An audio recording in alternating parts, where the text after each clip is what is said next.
let's talk for a minute about what those choices are. If we can go on to the next slide. Excellent. So most CCA programs offer three choices. There's a standard product, which has more renewable electricity than the state minimum, but something less than 100%. And how much more as renewable energy is in that product is one of the key decisions that the town will make. And towns have chosen, cities and towns, everything, all the way from 1% extra for some, all the way up to 62% extra in Newton. And that's a decision the town or city or town makes as to what's in the standard. Then there's often an option for 100% green for residents who want to pay a little bit extra, but to have greener electricity, you can choose that. Or alternatively, there's usually an option for the budget product, which is the lowest price and has no extra renewable energy in it. And typically you would compare this to when Eversource does this for you, when they provide both services. That's called basic service. And that has just the minimum amount of renewable electricity in it. Another significant difference is that the Eversource basic service price changes every 6 months or even more frequently for big businesses. Whereas with the town programs, the price is fixed, typically for 2 years, sometimes 3 years, but you get a fixed stable price, which is most folks see as an advantage. You'll see at the bottom of the screen there's a little disclaimer which says that while these programs can provide savings, and very often they do, you can't ever promise the savings because these basic service prices change every 6 months and no one knows what the future will be. So I'm required to say, but it's a good thing to say, that if you're thinking about savings, you can see what's happened in the past, but you can never guarantee what the future will be. Let's talk for a minute about what specific price differences might be. And if we go on to the next slide, we'll see electricity prices for these, typically for these different options. So I did some examples here of what prices might look like for a standard product, 100% green, and budget. I did these examples using current electricity prices. Current electricity prices are really high right now. So these might be, if your town has an existing program, these might be a smidge higher than what you're paying today. But the key takeaways from this slide are: one, you'll see that line for Eversource delivery. Yeah, that's in, I have it 14 cents per kilowatt hour. And you're going to pay that no matter what, no matter which option you choose, whether you're in the program or not, you still pay Eversource the 14 cents. But for the supply part, the price is going to vary depending on whether you're on standard, 100% green, or budget. And if we look at, sort of get away from these prices to the bottom line, there is, what is a typical residential customer going to pay each month?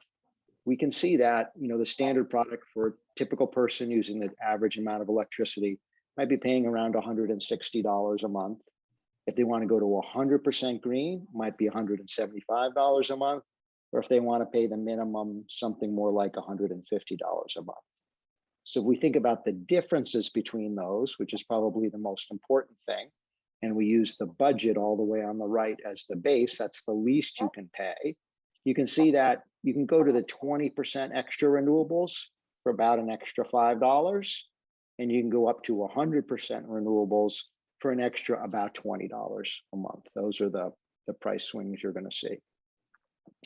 And then let's just talk for a minute about where we get the renewable energy and what the options are there. So if we go just to the next slide, we'll see that renewable electricity is determined by something that are called RECs, renewable energy certificates. And it's just important to know that not all RECs are created equal. Most community choice aggregation programs purchase what are called mass class 1 RECs. They're from generators in New England. They're expensive, but they have a high impact in that they help to develop purchasing those leads to the development of additional renewable energy projects. There are others who will offer national wind RECs. These are from outside of New England. They're much less expensive, but they're much lower impact because they tend not to lead to the development of new projects. And so to wrap up, just to go to the final slide, what are some recommendations that we would have? The first is, if your community has a community choice aggregation program, consider opting up to that 100% renewable option.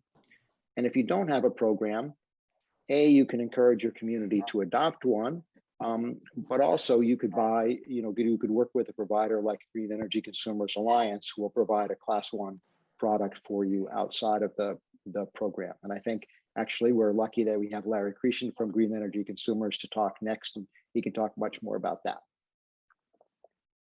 And I think that's it for me, John. Great. Larry, I'm going to turn it over to you. Larry is the Executive Director of the Green Energy Consumers Alliance. He's been in that position for several years and can talk to us very easily about the green power option. So this is option number 2 in the collection that we mentioned at the top of the hour or bottom of the hour. So Larry, over to you. Thank you, John. And thank you, Paul, for teeing me up pretty well there. What Paul and I are talking about are ways to green the electricity that comes in delivered by the utility. And I think later on, Barry will talk about things like solar panels, which is a different issue, of course. So we're going to talk about the green power options aside from those involving municipal aggregation. So next slide. Our organization is a nonprofit. We're based in Boston and Providence. And our mission is to harness the power of consumers to speed the transition to clean energy.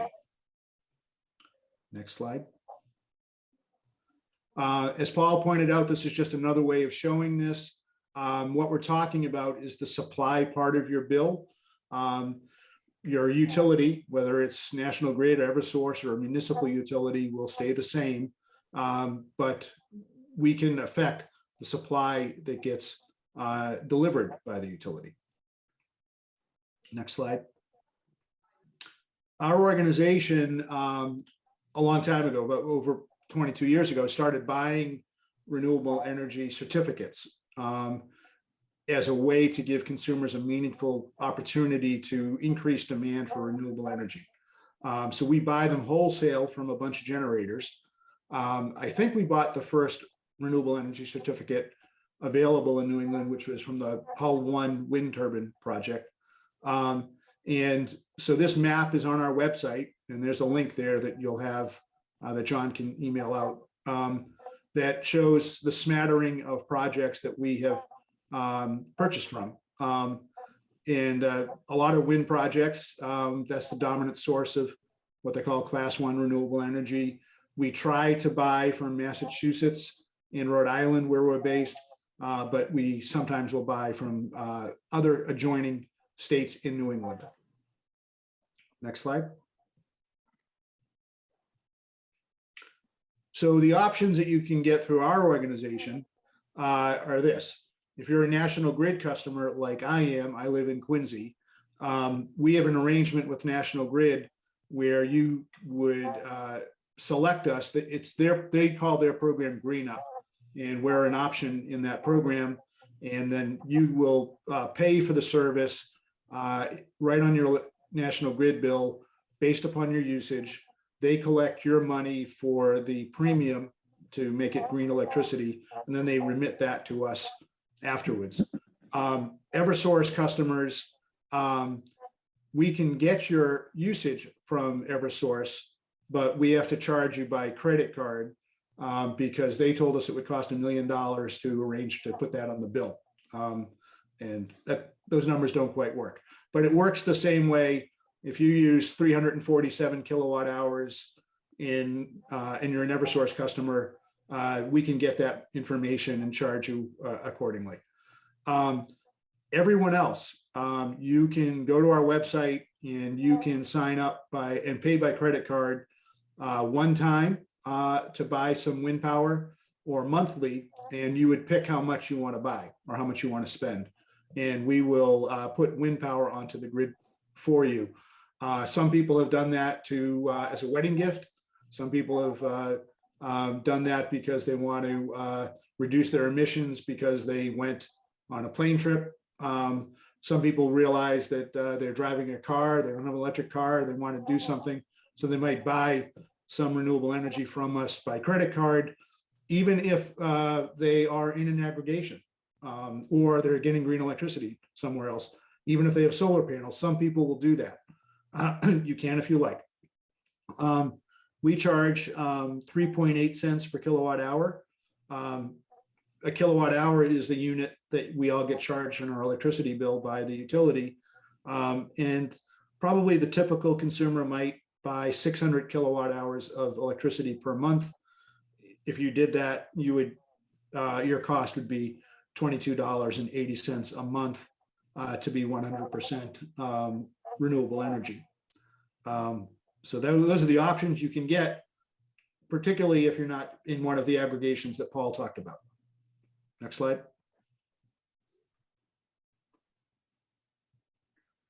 Just a factoid, we are just celebrating our 40th anniversary.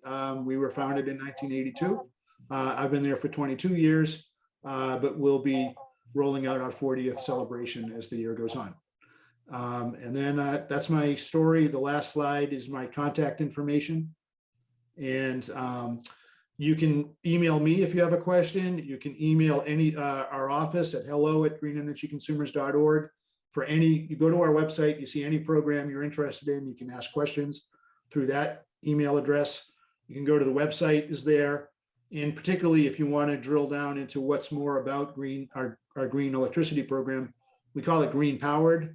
There's the URL right there. And that pretty picture is a wind farm in Plymouth, Massachusetts at a cranberry bog. So thank you. Oh, this is a fun slide. If John can make it work, it's an animated slide. Tell me when There's you the push electricity in the grid doing its thing. Those are electrons. Hopefully they're not that big, but they'll go ordinarily. But then when the wind turbine goes, okay, this is what's really fun. The wind turbine is going to contribute some electrons to the grid. There it goes. It's probably going to go to the nearest user is how the physics will work. But it's going to also, for every 1 megawatt hour of electrons that it produces, I think you have to press another button. It's also going to create a renewable energy certificate, a REC. And that gets into a database. And it's giving that wind turbine an incentive to produce more power. It can only earn a REC for every 1 megawatt hour of electricity that it produces. And so if you buy a lot of RECs, someone's got to produce all that electricity. And that's what we're trying to accomplish. That's the currency here. And if you buy the REC, you get to claim that you're green. Whoever holds the REC at the end and retires the REC is the winner. And if you produce a REC with solar panels or wind power, you're a hero. If you buy a REC, you're a hero. That's my story. Thank you, Larry. So we've had community aggregation. We've had, as individuals, you can buy the RECs. A third option is you can put solar panels on your roof.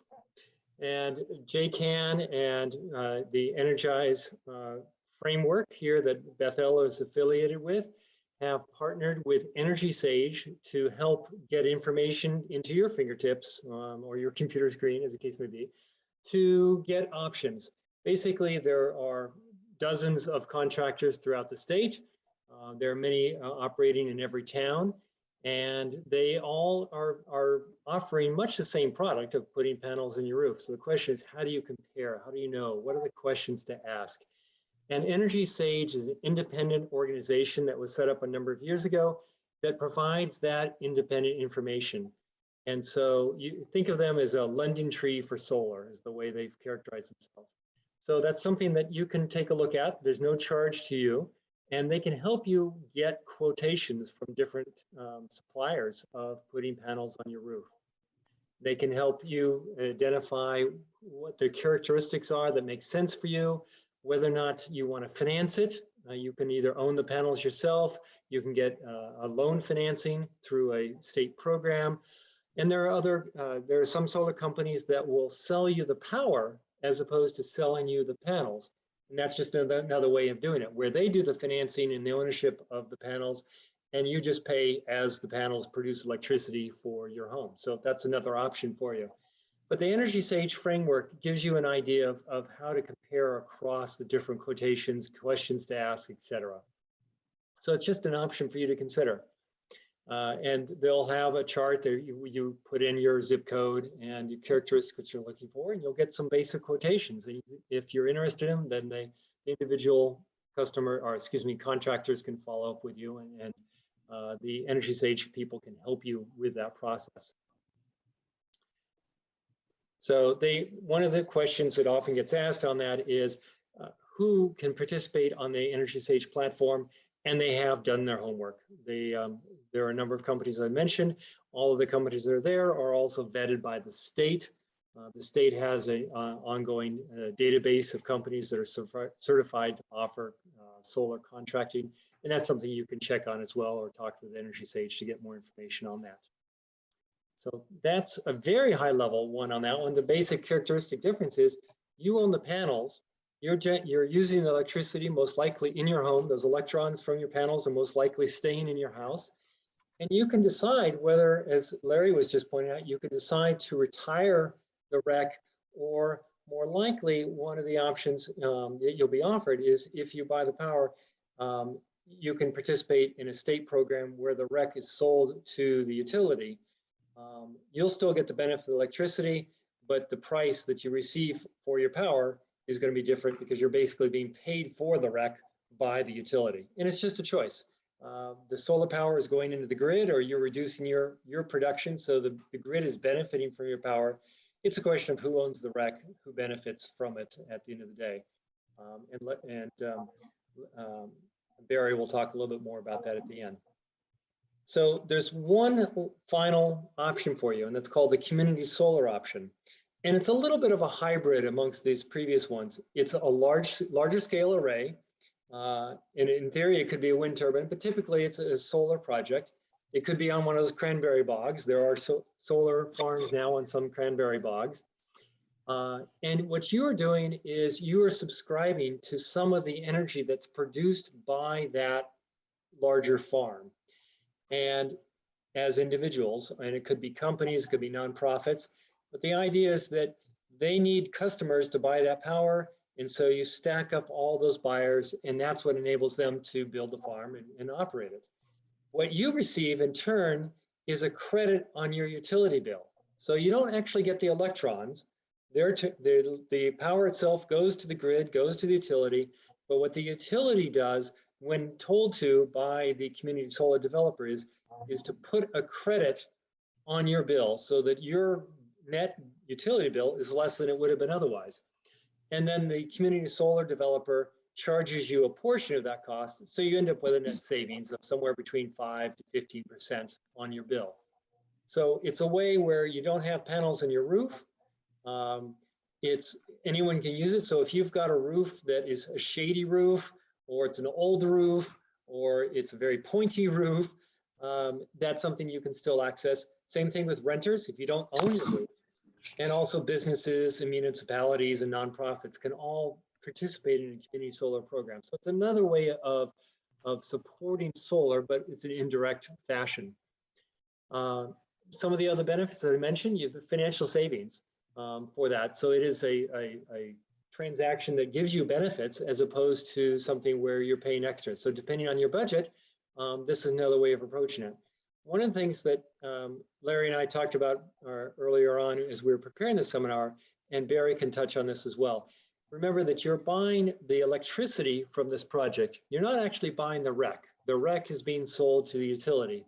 So technically, even though you're supporting the community solar farm, you're not buying green power. You're buying the electrons, the electricity from the farm through that credit, but you're not actually buying the renewable energy credit. But for some people, the ability to support the project is the main thing. You're seeing it get onto the grid, and that's what your focus is. It's also a good opportunity if you're not able to do a longer term contract, or you're not wanting to do the financing of having solar panels on your roof, etc. So go forward. And Energy Sage also has a program where you can compare different types of providers that are offering community solar in your community. So again, you type in your zip code, and they'll tell you what are the developers that have projects that are available at the current time. my wife Ellen Tone and I subscribe to one, and we found that it does take some sleuthing. Sometimes something comes available, sometimes not. Basically, the projects, there's people who are coming on as subscribers, people who are coming off. It's a little like airplane tickets. They will have a number of people who want to buy the subscriptions, and as people roll off, then other people come on. So if you find that there's not somebody, a project available, just try back again in a few days or a couple of weeks. It's something that is always changing. And again, the link is below, and we'll have that at the end of the presentation. So that's a very high level presentation on community solar.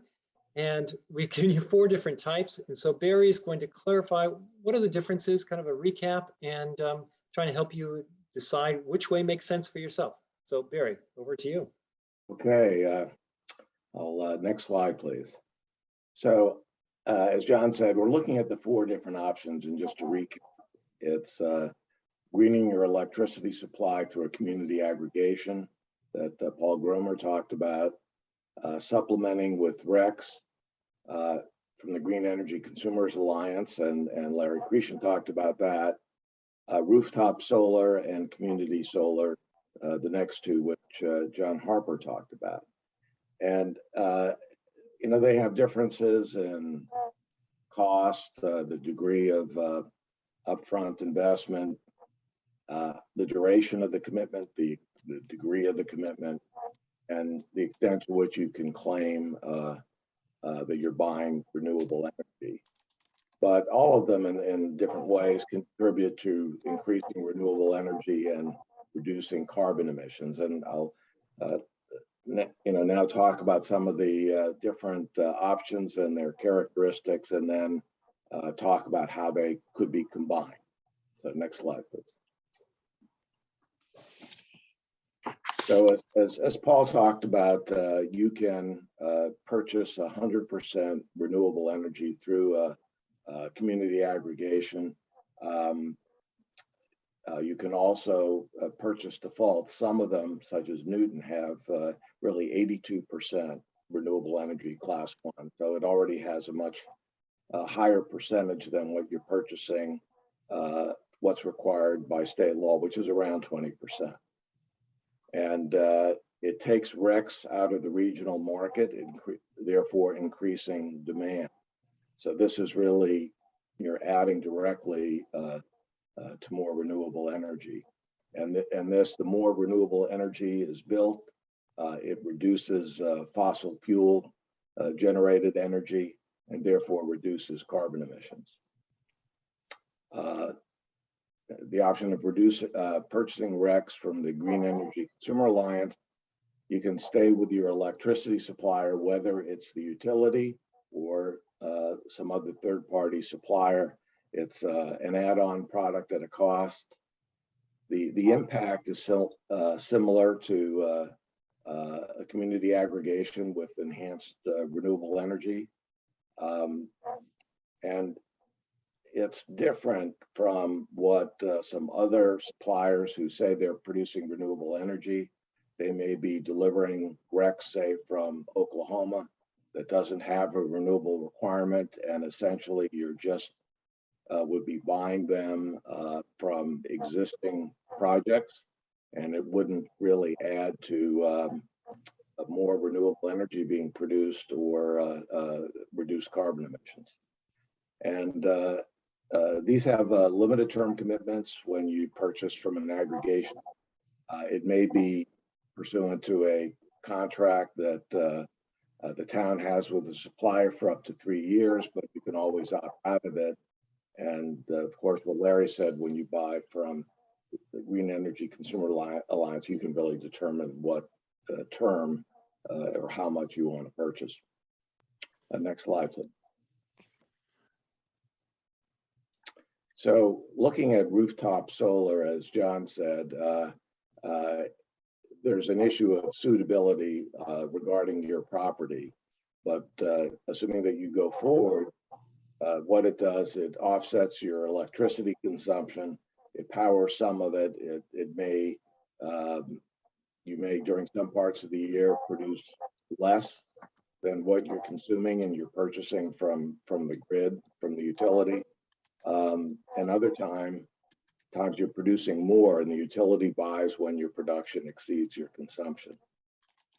Community solar subscribing helps support generally their new local solar projects. You can continue to purchase energy from your supplier. You get a credit on your retail electricity bill.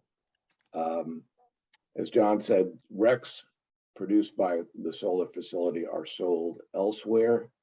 And the way of thinking about this is what you're doing is to help support a project that will produce renewable energy consistent with the requirements under state law, but you're not necessarily adding to the RECs and you're not buying them. So if it's important to you to claim renewable energy, this is something you won't get from it. And under the state SMART program, there are additional subsidies for the solar developers who do community solar projects, and this gets really assigned to customers as a whole. So there's some additional socialized costs to this. But both approaches help build a long-term source of renewable energy. These solar projects, whether it's on your roof or community solar, will last 25 plus years, even though there may be differences in what commitments you would be making. Next slide, please. Oops. Here we go. Okay. So just looking at rooftop solar versus community solar, again, what are the things that are important in making a personal decision? And with regard to rooftop solar, you really need to own the property. With community solar, you can own or rent. There is a significant upfront cost, and we're talking about in the neighborhood of $20,000 plus, but it can be financed, and there are significant tax credits both at the state and federal level, and there are some additional utility subsidies as well. But even with that, it is a significant upfront cost. Community solar, there is no cost. Rooftop solar, it is a long-term commitment. Again, you're likely to have the solar working for 25 years or so. Community solar, you're not making a long-term commitment, and whatever commitment you do make, you can cancel at any time with some notice. With regard to suitability, there are issues regarding the age and condition and orientation of your roof. Generally, it's recommended that you have a roof that's less than 20 years old. And there are issues with tree shading. If the trees that are shading your roof are in your neighbor's yard, you may not have much luck, but if they're in your yard, you have the ability to cut or trim the trees. With regard to community solars, there are no similar issues. And with regard to the financial metrics with community solar, you're really looking at savings per year. With rooftop solar, with an upfront of this investment, you're looking at your payback. What are your net savings? What rate of return is on your investment? And as I mentioned before, that you can finance as well. Gaining some debt financing. Next slide. So we've talked about these different options, and this maybe goes to a question that was raised in the beginning. They're not mutually exclusive. So you can purchase your renewable energy or enhanced renewable energy from a town aggregation program. But you can also purchase community solar as well. Or you can buy from community aggregation, and you can have solar on your roof, and then the net of what you're purchasing can be additional renewable energy. You can buy from a community aggregation, and you can also buy additional RECs from the Green Energy Consumer Alliance. None of these are really mutually exclusive. You can decide based on your preference, based on the product, whether it's important to claim the RECs, what is the net cost to you, and how long of a commitment are you willing? But again, all contribute to reducing carbon emissions. So on the next page, we have some websites for you to follow up with. But right now we can take your questions and try to answer them to the best of our ability. And I'll put the copy of this presentation, I'll send it around into the B boards, and it'll also be posted on the Green Team page of the website. And I'll put some of these links into the chat here. So let's go ahead and go with questions. So I'm going to stop sharing here for a minute so I can see people more easily. Okay, Marjorie, go for it.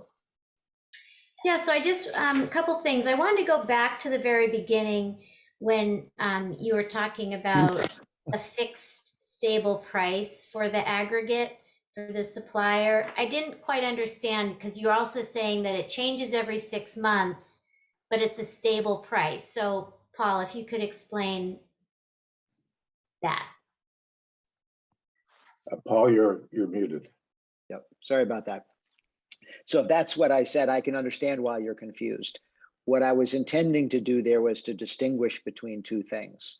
So with the aggregation program, you will get a fixed stable price, typically for 2 or 3 years.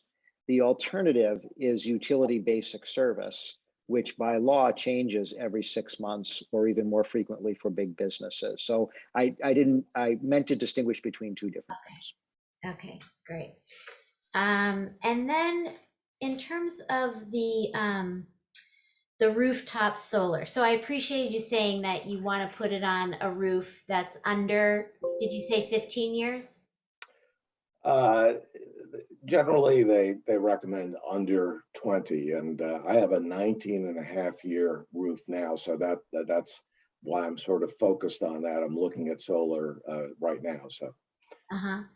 So what happens if, so they become part of the house. So when you sell the house, they're on the house. So you sell them on the house, right? Right.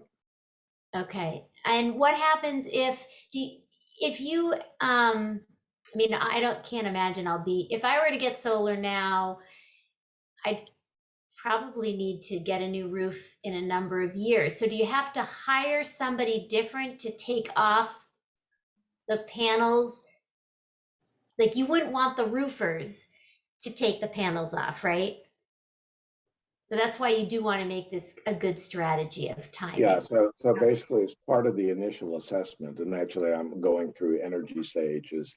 So that's one of the issues that they look at with you.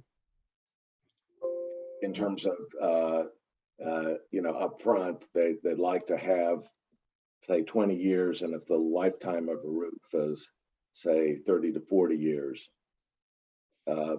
that's where they would like it to be under 20. But they'll look at specific what your specific circumstances are. Okay. All right. Well, thank you. Marjorie, what town do you live in? We live in Natick. Okay. So Paul, do you want to talk about status of CCA in Natick? Oh, I have it. You do have it. Okay. Yeah, I didn't get the 100% though.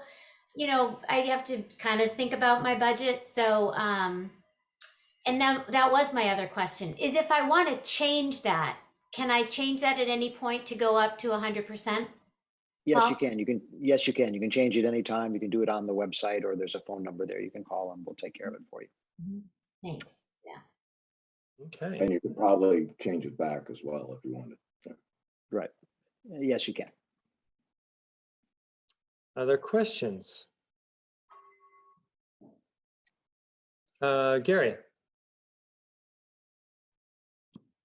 What's the timing on the approval of the community aggregation for Wayland? Does anybody know? Yeah, that's a great question, Gary.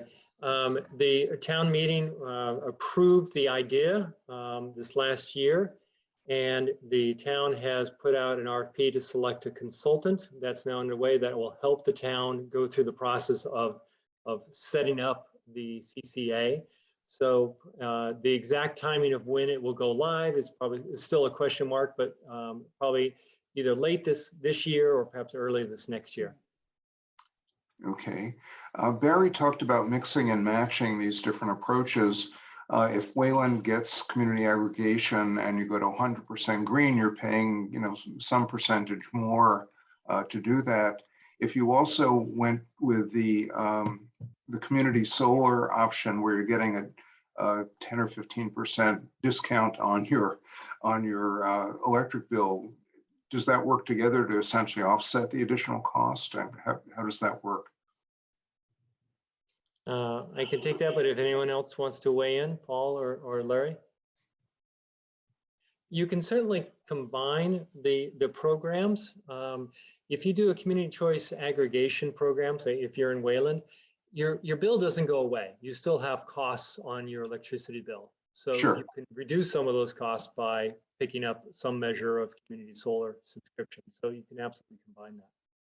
Yeah, but it's nice to have an offset to the additional cost. If you can do that, you're doing good and Yeah. and not paying more. That would be the best Yep. of all worlds. Yep. The other question was, if these become really popular and there's a big demand for green energy that outstrips the supply, what happens if they really can't provide 100% green?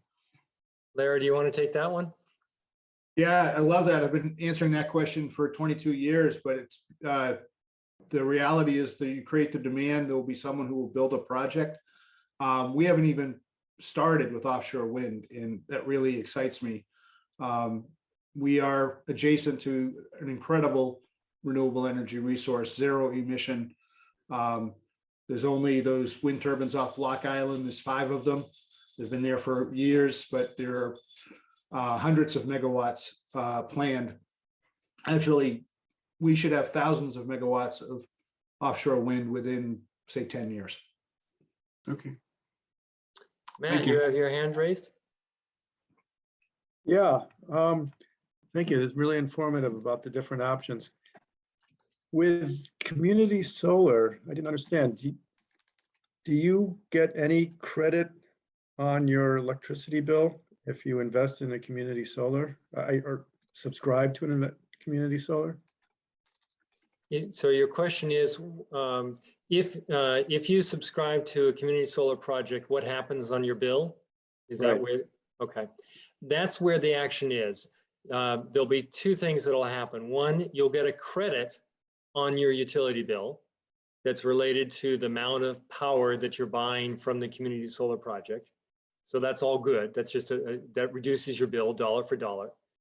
And then okay, that's my question. Is it like net metering dollar for dollar? Okay. Right. So you're basically buying dollars at a discount.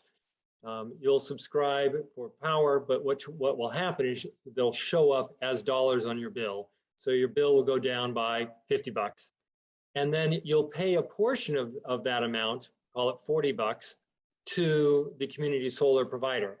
So you'll have a net reduction of $10. You get a credit for 50, you pay 40 over to the community solar developer for a net benefit of $10 reduction on your bill. So it's not exactly 1-to-1 in the end? Well, you have to pay for those credits. And the question is, what's the rate? I don't know. Okay. And it varies by the developer and by the project. Typically, it's around 10% discount. So if you're buying $100, you pay $90 for it. So you get a net benefit of $10. Okay. Can I ask another sort of related question? Of all these different options, which is most effective over the last 10+ years in creating more demand for renewable energy? Is there an assessment of that? Barry, do you want to take that one? Gee, I would think just on volume, the community aggregations will probably be buying the largest volume class one RECs or additional class one RECs, but I haven't seen the numbers. You know, either Larry or Paul may have better information on that. For the, if any of you live in a town that does not have this, I'd encourage you to speak up and talk with your Board of Selectmen and push for a community aggregation program to be set up in your town. It's very much a town by town sort of matrix. Paul, how many towns have approved it now? It's something like 15 more? Aggregation, well, there are about 150 towns with Okay. aggregation programs. Not all of them have additional green electricity. Maybe about 50 do have additional green, and then the other 100 are just providing brown power, but at a discount typically. But Matt, We at Green Energy Consumers Alliance, we don't have data on every community that Paul mentioned, but I believe that this year, all the aggregations in Massachusetts are contributing about 700,000 megawatt hours of additional demand to the grid for wind and solar, class one RECs. And by 2023, it might go up to 1 million megawatt hours. Our look is that there's over 50 that have 5% or more additional renewable energy than required by the state. And then there's like another 50 that are doing somewhere between 1 and 5 or something like that. So there's a lot. And what we've seen, and I think Paul probably knows this, sometimes a community starts at 5%, and then maybe when they renew the contract, they might go to 10%. You know, places like Newton increase their percentage, and then there's Boston came on. So, you know, more and more communities are adding to this. And that's my guess. Then that's a lot of renewable energy, if you ask me. yeah. And Matt, just sort of another take on this. If you're looking at the question from the standpoint of, you know, what single thing would have the biggest impact on contributing to renewable energy in the Commonwealth, it's probably, as Larry said, offshore wind. Under the existing law, there's a commitment to procure 5,600 megawatts of offshore wind. As Larry said, it's going to take 10 years or so for that to come on stream. But you're talking about millions of megawatt hours there. You know, and that's something that is done, you know, collectively by all of us rather than through decisions. Thank you. Let's see, Sally? You're on mute. Thanks. I want to follow up on what Gary asked to make sure, and there was a follow-up question on it already, to make sure I understand this. I live in Lexington and I have the aggregated whatever.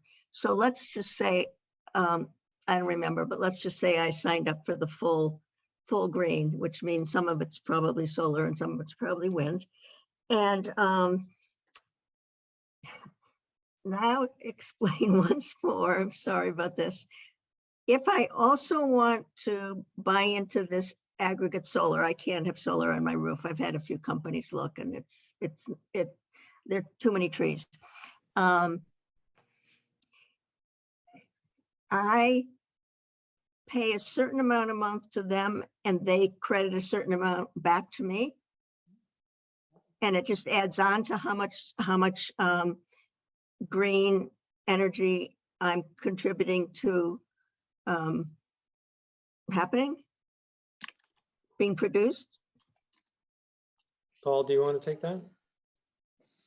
Sure, happy to. So as I understand the question, you're in the aggregation program now. You're in the Lexington Preuss program, and we'll assume you're 100%. So that's great. And then you're thinking maybe in addition to that, you'd like to try community solar and what would happen if you did that. And so there, as John explained, community solar is about supporting a solar project and the money. So you're supporting a solar project. Then the money part is you'll get a credit on your utility bill because you're supporting this project. And then separately, you're going to have to make a payment to that community solar project owner. Your credit's going to be bigger than the payment. Typically, as John said, it's like 90, you keep 10%. So you get a payment, that's just to use round numbers. You get a payment of what you get a credit on your bill of $100. You pay 90 of that back to the community solar project. So you come out a little bit ahead financially, not a ton, but a little bit ahead, and you've supported this solar project. So I don't understand why it goes through all that. Why don't I just give them the however much money? I mean, I'm not getting any energy from them. I'm just contributing to their making more energy for somebody else. Yes, you're exactly right. It works this way because the state set it up that way. It doesn't work this way because it makes sense, because it doesn't. Okay, that's where my confusion was. Thank you. Sally, where it started, it was good intentions, which is some people can put solar on their own roof, which is Right. great. But the state wanted to create a program where people who could not put solar on their roof because, old roof, et cetera, could have another way of getting solar. And this is a way of doing it. So it goes back to a very old program called net metering, and I won't try to explain that. Yeah, no, it But makes sense it's in a that way of just regard. Yeah. broadening the ability for people to participate. But it's more conceptual than than those of us who are giving the money are really getting that. Yeah. We're already, yeah, got it. Thank you. Howard, you had your hand up? Howard, you're on mute.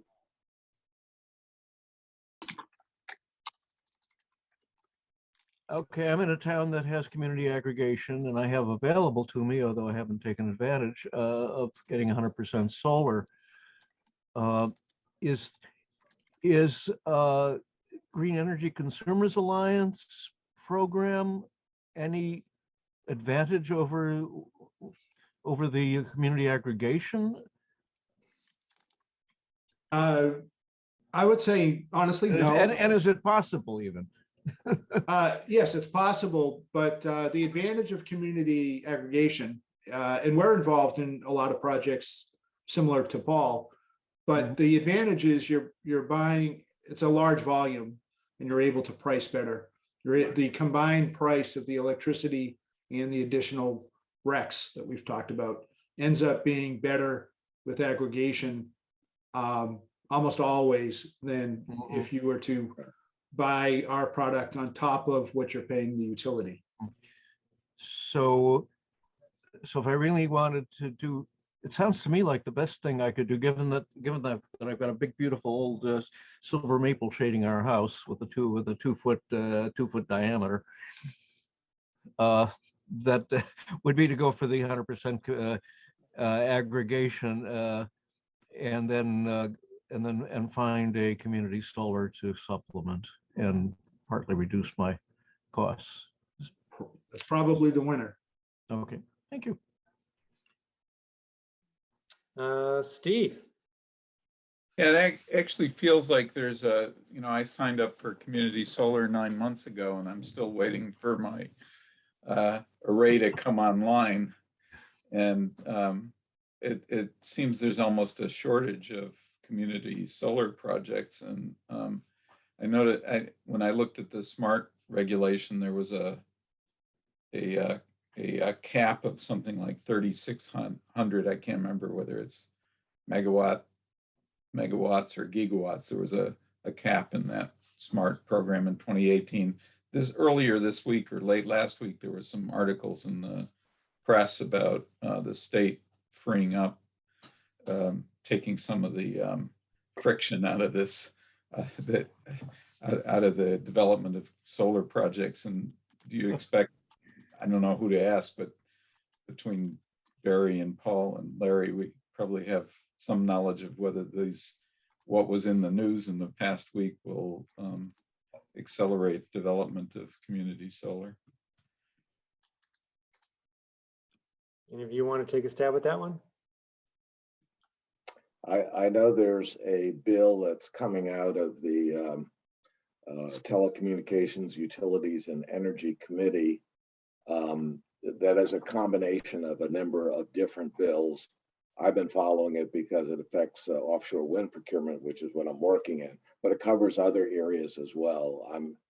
So there's a lot of stuff in play. And what's happened with solar over a number of years that they keep increasing the amounts that are allowed. Yeah, and I think too, building on that, I think Steve, you might have been referring to, there was a recent order by the Department of Public Utilities late last month, which would will have the effect of freeing up, reducing some of the friction, as you said, and freeing up more projects to go forward. Marjorie, you get the last question. Well, I don't want to hog somebody who hasn't asked a question. Well, The go ahead and social ask your worker question, in then me we'll see. comes out. Go ahead, go for it. So for the Energy Sage, are you paying them to help you? Like, they sound like consultants and they're helping compare. And are you paying Sage, or are the folks that are on their sites, are they getting a little bit of a kickback? How is Sage getting paid? They get paid by those contractors. You do not pay anything. Yeah, and I would just add, when you're looking at Energy Sage, and I've used them, Tesla, for example, is not in their program. They are generally less expensive, but their customer service is far worse than some of the other suppliers.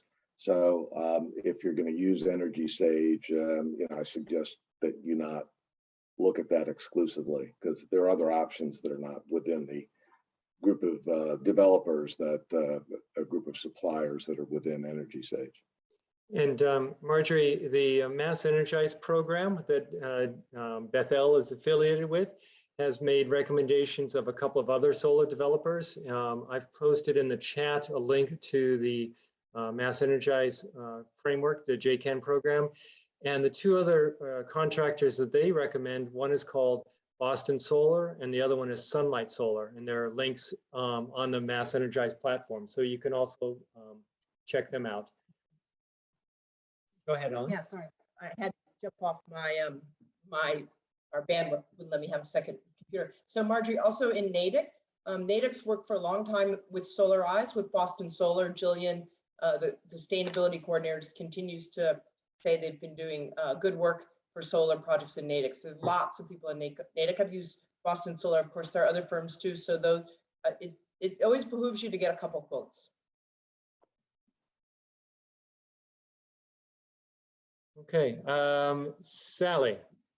I don't want to beat a dead horse here, but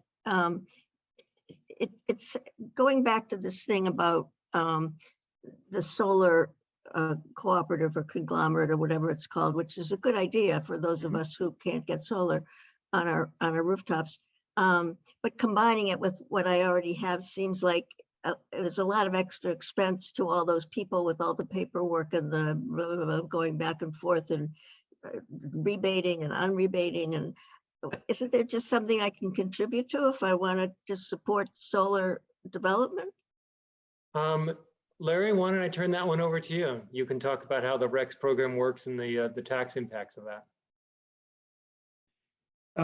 Okay, I'm not sure that's exactly what she was asking, but as it turns out, if you were to buy green electricity from our organization through our program, we have approval from the IRS to tell you that it's tax deductible if you itemize on your federal tax returns. And that's because when you buy a renewable energy certificate, you're doing something good for society, and it's considered to be a charitable contribution. And I do know that there are organizations, so you're welcome to do that. You can go to our website. We'll track how much you spend, and you'll get, in January of every year, you get a letter that you can use for your tax filing. But in addition to that, there are some organizations that will accept donations, and they will build solar for you. Actually, that's something we're looking into. We hope to be doing a program like that later this year. There are some partners out there. Resonant Energy is one that targets low and moderate income people. They're trying to bring the benefits of solar to them. There's another one called Solstice, and there are a few others, but there's ways to do that where somebody could benefit from a lower electricity bill, and you know that you help make solar happen. As far as where I purchased my electricity, don't I do a better service to get it through my town because it helps the community, the more we have or something like that? You I banding mean, why would I, together, yeah, you why get would the I market come power to your by company? banding together. If you're participating in the community aggregation program, that's great. It's going as a group, increase your market power, and that's creating more in demand. That's one of the beauties of the aggregation program, as opposed to individual households. Yeah, and I can, also as Larry said, it's generally more efficient to purchase through a community aggregation. That's right. that's what But I was- also if you want to do more than that, just than greening up your consumption, you can also buy RECs from, Larry's organization, doing something additional. So they're not mutually exclusive, which is the point I was trying to make. Me too, thanks. So I know we're over time here. We had a little bit of delay getting going. So Michael, do you have a quick question / comment? You're on the green team here, so you're supposed to be an expert already. Yeah, well, question for Larry. So I don't know how long you've been running your interesting green electricity program, 20 Long years. time. Yep. So anyways, the question is, how much has it grown? And can you actually point to the new sustainable electric generation projects that have occurred as a result of your increase in sales of RECs? Yes, we've signed some long-term contracts with projects. We actually signed long-term contracts before the utilities did. They had to because of law, but we did because we wanted to support projects. I showed a picture of the one in Plymouth. We have a long-term contract with that one, for example, and many others. But again, you need to, we accept the idea that if you purchase RECs and we have a strong renewable portfolio standard like Massachusetts does that creates an increased demand as well, that the idea is to put such a demand pull on the market that suppliers will see that and they will build projects. And so our organization in 2015 was selling about 30,000 RECs a year, and we're heading towards 250,000 RECs per year. We're just one organization. So the question you're asking is a good one, but it's the same question could be applied to the aggregations that we're involved with or that Paul's involved with. That's the object of the game, is to increase demand so the projects will get built. I know, but there's a accountable set of renewable generation projects in Massachusetts. So whether it's aggregation, they only allow me to ask one question. So Right. Michael, I'm gonna let you follow up with Larry on that one separately, because that's taking a field from tonight's show. So actually, I want to wrap up here because we're past the hour. The very quick summary, there are lots of opportunities within Massachusetts. We're very fortunate. We've got lots of different pathways to pursue on this. The downside is we have lots of different pathways to pursue on this. And so some of them can be complex. Just choose one, do something. Any one of those is a good pathway. You're helping to green up the economy. You're helping to support the clean energy. You're helping to reduce fossil fuel emissions. It's all good. So at whatever level, start small, build up to it over time, whatever you're comfortable with. And if you have questions, reach out to either Barry or me. We'll try and answer your questions. There are other green team people within Bethel, so we'll try and answer your questions. Thank you all. And as I say, we'll post the presentation and look forward to having you join the Mass Energize JCAN platform if you're not already a member. And if you do decide to do solar, mark it down as an action that you've taken. That will be a good mitzvah for 2022. So don't be shy, come on down and sign up. So thank you all.